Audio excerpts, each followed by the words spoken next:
there are two aspects with everyone from IT/ITS. Most of the IT/ITS work 24/7, 365, and if you see with the shop establishment, you need to get in touch with the state local labor commissioner, and it's a discretionary order where he can give you or he doesn't give you. Okay, so then that's a separate story. But it's a discretionary power the local commissioner has to give it. Second, same thing on soft copy and hard copy. Everyone has a soft copy, but as per the Act, hard copy is needed. Even the swipings which we do, you need to have a discretionary order to maintain it in that soft format. So provision is there in the Act, but that word discretion makes life really tough for the companies. So we can go apply and push for it till the time they don't get it. Okay, so I think this seems to be running out of time. I want to spend some time on the monitoring aspect, but I think Ashish did talk about how he has this controls committee and SCOM, and maybe that's some learning we can take back to our own organizations. Now, quickly I'll just open the floor up for questions because we have less than 10 minutes to go. And yeah, please, any questions? I think I can be louder enough. I think this question is to you, Rajesh. Companies Act 2013 definitely was referring. I think I had an opportunity to draft the first director's report, and I'm not a committee secretary, I'm a risk management guy, but it was interesting. But what I felt was, while the compliance was addressed in part, the section 134, which talked about risk management, also about my IFC, is rather vague.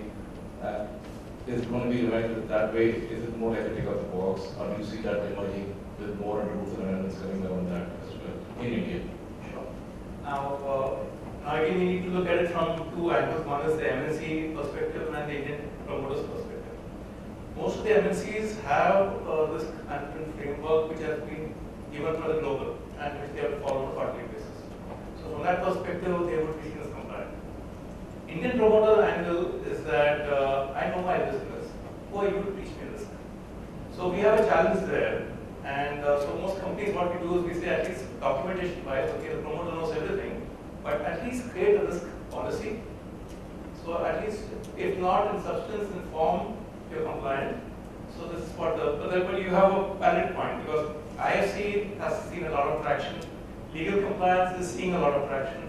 But risk management, risk policy, nobody's talking about it. Very good point. I'll add one point. I think in the same declaration, it requires you to state the risk management policy, and it also requires you to state that the conditions which can actually shut down your business. I think the only condition can be non-compliance. You know, it today has the potential of actually shutting you down, and there are enough examples around. I just would like to add in terms of the insurance perspective. IRD has mandated all insurance companies to have a risk management committee as a mandatory committee. Number one. Number two, IRD has also mandated every insurance company to have a risk management framework, duly approved risk management policy to ensure all the risk management and mitigation, what are your key risk indicators and all. So these are the 2 points which...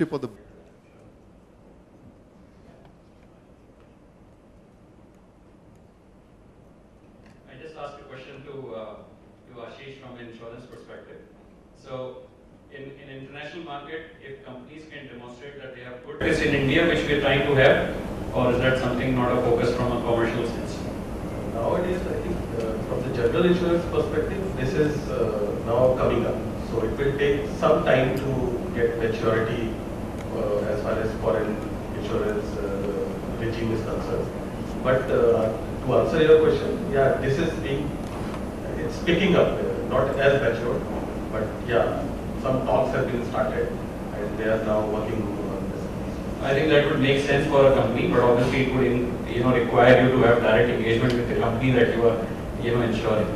But directors and KMPs are now very, very sensitive to have a DNO policy, professional indemnity policies and all. I think maybe one last question, Jenny. You want to ask a question? Yeah, this one over.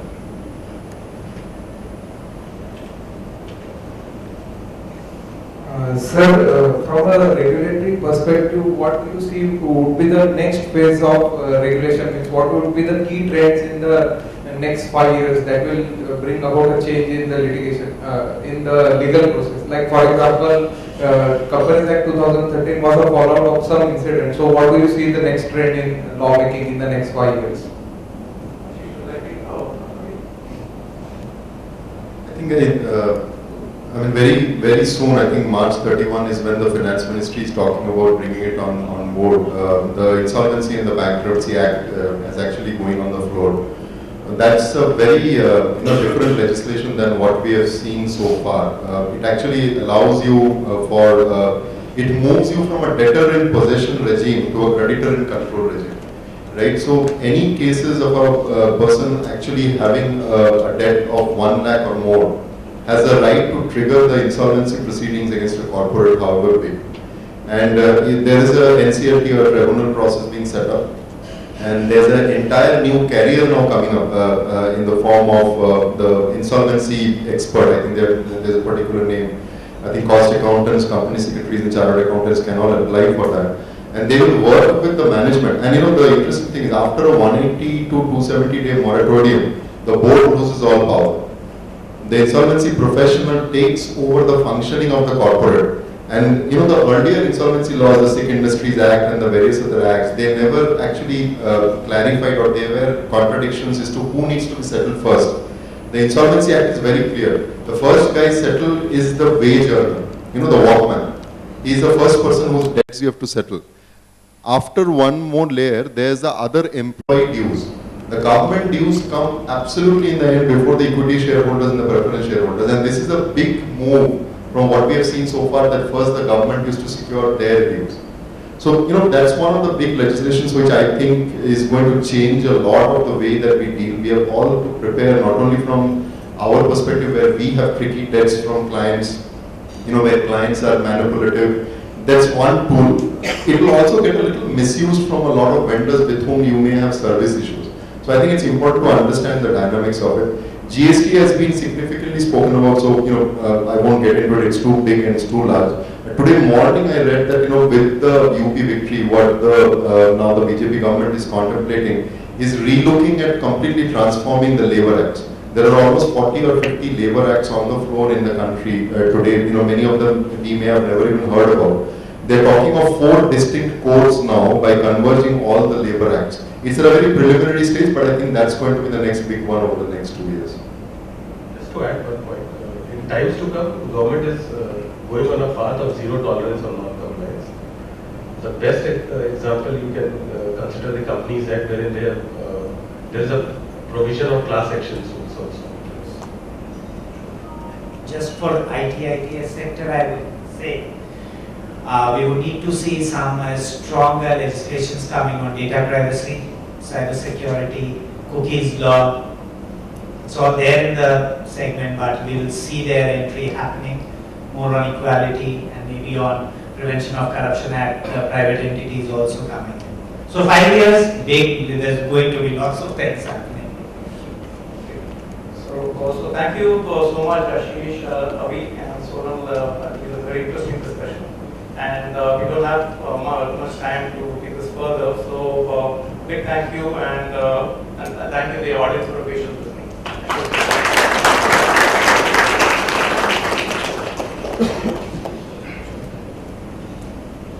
Thanks a lot, everybody, for a very engaging session. I'd like to invite Vijay Rajaneni to the stage. Vijay is the Global Delivery Head for Tech Mahindra Business Group and also the co-chair of NASSCOM Hyderabad Regional Council.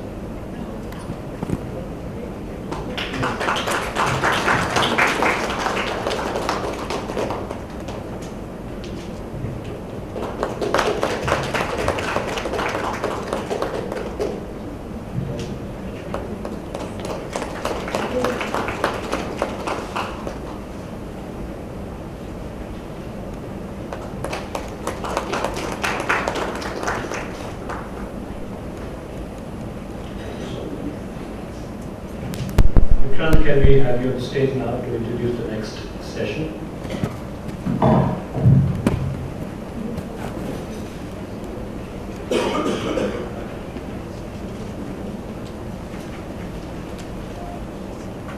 How are you guys doing? I hope you like the session. Yeah, very interactive, very informative, very practical, on-the-ground experiences shared by the panel, and I think that's the spirit. When we get the panel discussion, our idea is to always get the real subject which is of concern with the handling and the challenges which they face. Moving forward in the section, we started the first panel discussion after having a conceptual discussion. Again, we have a conceptual presentation by joint presentation by Axis Bank and Jakarta System. Let me introduce the two esteemed panelists. Can I invite Mr.